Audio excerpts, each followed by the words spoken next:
ನೇತ್ರಾವತಿ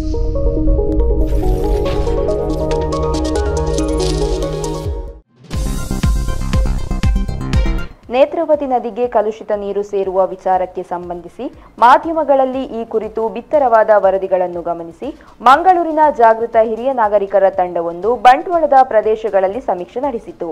ಪ್ರತ್ಯಕ್ಷ ಭೇಟಿ ಸಂದರ್ಭ ನದಿಯ ಒಡಲಿಗೆ ತ್ಯಾಜ್ಯ ಸೇರುವುದನ್ನು ಗಮನಿಸಿದ ತಂಡ ಈ ಕುರಿತು ದಕ್ಷಿಣ ಕನ್ನಡ ಜಿಲ್ಲಾ ಉಸ್ತುವಾರಿ ಸಚಿವ ದಿನೇಶ್ ಗುಂಡೂರಾವ್ ಅವರಿಗೆ ಮನವಿ ಸಲ್ಲಿಸಿ ಕೂಡಲೇ ಕ್ರಮ ಕೈಗೊಳ್ಳುವಂತೆ ಒತ್ತಾಯಿಸಿದೆ.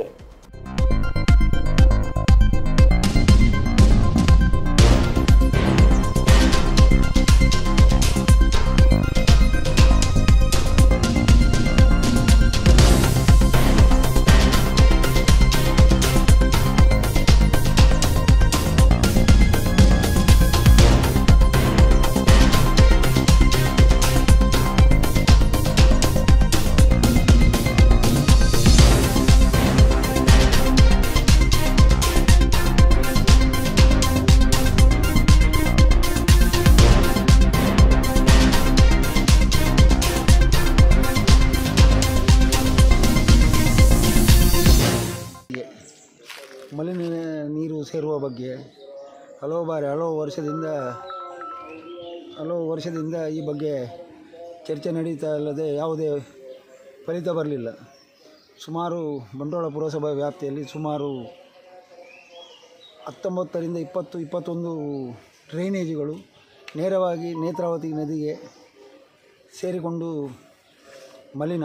ಇದರಲ್ಲಿ ಸಾಧಾರಣ ಲಕ್ಷಾಂತರ ಜನ ನೀರನ್ನು ಕುಡಿದು ಮಂಗಳೂರಿಗೆ ಪಂಪ್ ಸ್ಟೇಷನ್ ಹತ್ತಿರದಲ್ಲೇ ಮೊಪತ್ಲಾಲ್ ಲೇಔಟು, ಮುತ್ತಪ್ರೈ ಆರಾಧ್ಯ ಲೇಔಟು ಮತ್ತು ಬಂಟ್ವಾಳ ಭೀಮೂಡದಲ್ಲೇ ಸುಮಾರು 7 ದೊಡ್ಡ ದೊಡ್ಡ ಮಲಿನ ನೀರಿನ ಡ್ರೈನ್ಗಳು ನೇತ್ರಾವತಿಗೆ ನೇರವಾಗಿ ಸೇರುವುದರಿಂದ ಈ ಬಗ್ಗೆ ಜಿಲ್ಲಾಡಳಿತ ಸೂಕ್ತ ಕ್ರಮ ಕೈಗೊಳ್ಳಬೇಕಾಗಿ ತಮ್ಮಲ್ಲಿ ಕೇಳಿಕೊಳ್ತಾ ಇದ್ದೇನೆ.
Badra Electronics Furnitures and Home Appliances, Navin Manantyar.